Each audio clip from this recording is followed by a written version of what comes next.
en présentant cette heure d'actualité sur Studio Kalita, je disais que vous étiez bien entendu dans le passé grand rabbin de Toulouse. Vous êtes aujourd'hui installé à Ashdod et dans une très belle communauté, une communauté de francophones également. Mais vous êtes aussi, on va le dire, professionnellement, vous êtes aussi un chazan de renom et c'était l'occasion, bien entendu, à la veille de ce Shabbat Shira, de vous parler et d'essayer d'en savoir un peu plus sur cette liturgie, sur cette Shirat Hayam que nous allons lire demain dans toutes les synagogues. Cette Shirat Hayam, alors on connaît l'air habituel que l'on chante chaque semaine en général dans les synagogues sfarades, on va dire, puisque dans les synagogues ashkénazes ça se chante un petit peu moins, on va le dire, mais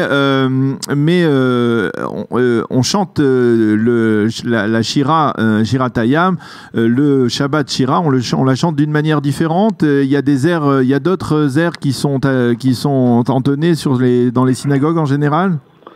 Bon, d'abord, avant d'entamer ce sujet de la Shira, tu m'as donné le titre de grand rabbin. C'était ton papa qui était le grand rabbin de Toulouse. Oui. Moi, j'ai pris de suite après, quand il a fait sa aliyah en Eretz Israël. Alors, on a laissé quand même nous deux des frères. Voilà. Bon, à propos de la Shira Hayam, ce chant-là, on le chante de mille façons de le chanter. Moi, c'est-à-dire, au Maroc, on avait l'habitude, chaque Shabbat, on le chantait d'une façon différente, d'un air différent. Il y a tous les airs. Je peux vous le chanter dans plusieurs airs, si vous voulez, que vous aurez un échantillon de chaque air. Oui, alors donnez-nous d'abord les airs de votre pays d'origine, du Maroc, de Mogador. Comment on chantait? On adore.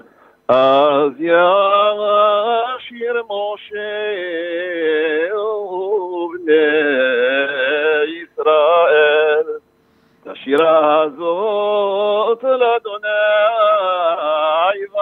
ויאמרו לאמור השיר לאדוני כי גאו גאה סוס ורוכבו רמה בים.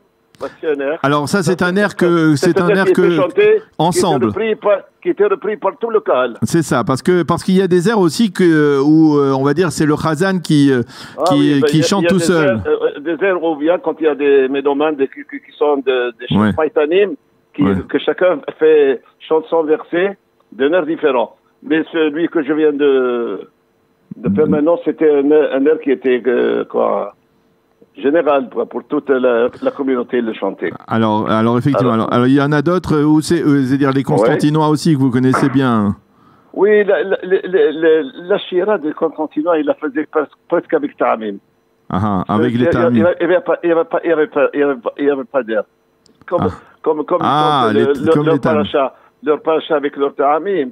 Il l'a chanté comme ça de cette façon. Mais déception dans le camp Constantinois. Oui, mais quand elle était reprise par tout le Kahal, elle avait un sens, elle avait vraiment une valeur. C'est-à-dire, quand j'ai entendu la première fois, j'ai dit non, c'est pas. Mais quand j'ai entendu par tout le Kahal, c'était autre chose.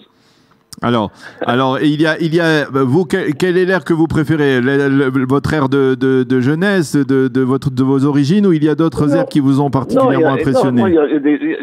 J'ai dit qu'il y a des centaines d'airs. Vous voulez, je vous donne des échantillons de chaque. Non, donnez-nous celui que vous préférez. On va pas les passer tous en revue, mais ce que vous préférez. Allez, on va vous donner un que je fais ça. אז ישיר משה ובני ישראל שירה זאת לאדוני ויאמרו לאמור שירה לאדוני כי גאו גאה סוס ורוכבו רמה בים. Je chante au milieu.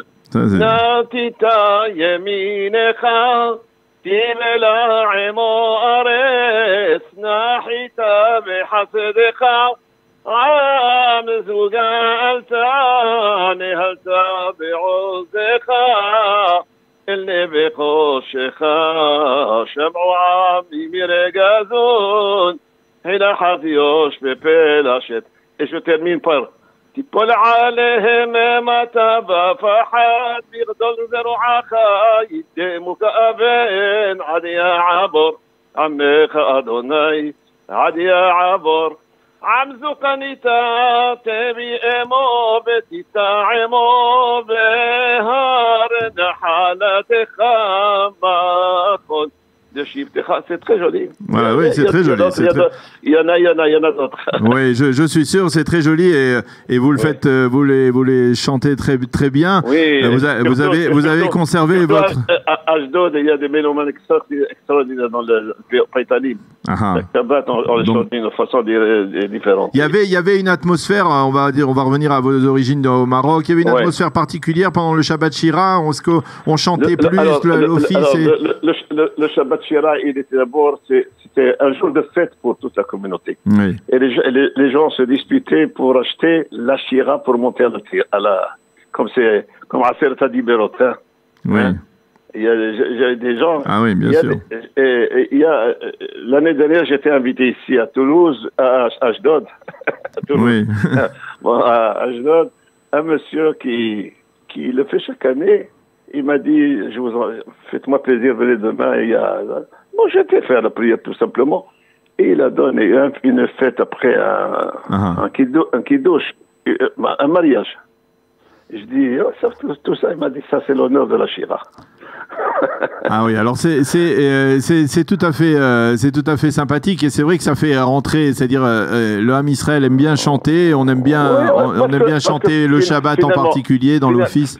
Finalement, la Shira, comment Kadosh Baruch Hu a le titre à sa Torah, Kitvu lachem et hashira hazot. La Torah, c'est une Shira. Alors c'est ça. Alors justement, j'aimerais que vous nous expliquiez, nous donniez à l'occasion de ce Shabbat Shira, de cette parashat Béchalar qui est une des plus belles parachiotes de l'année, bien entendu.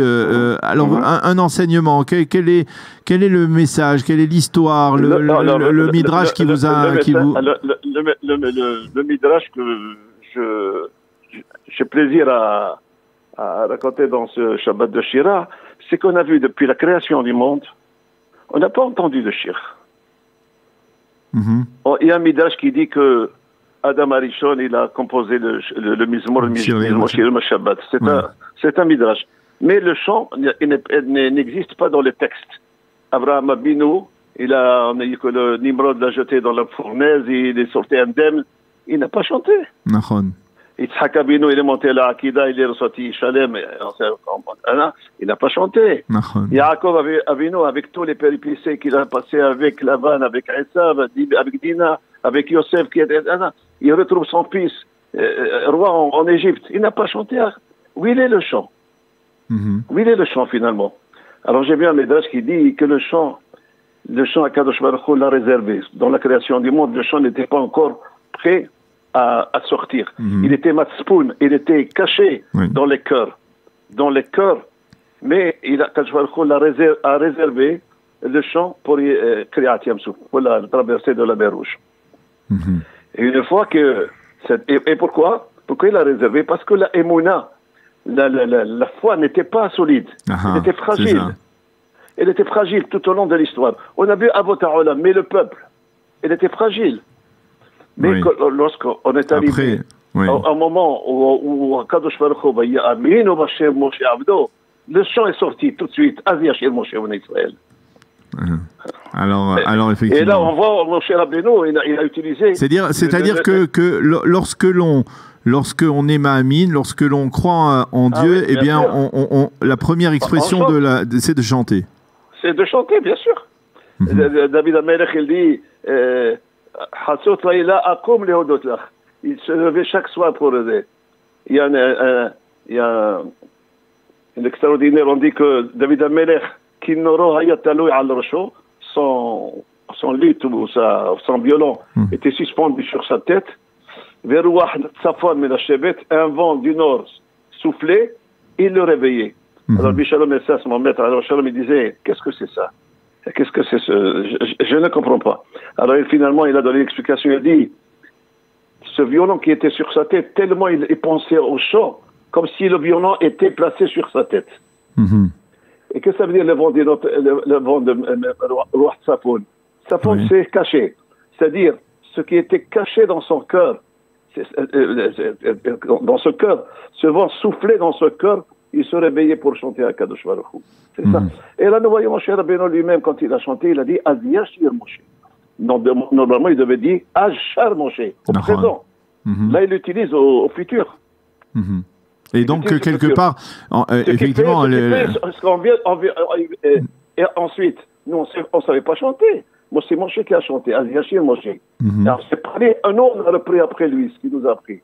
Et quand il nous a appris comment chanter, bon, il nous a donné la voix pour toutes les générations jusqu'à présent, au futur, comment chanter.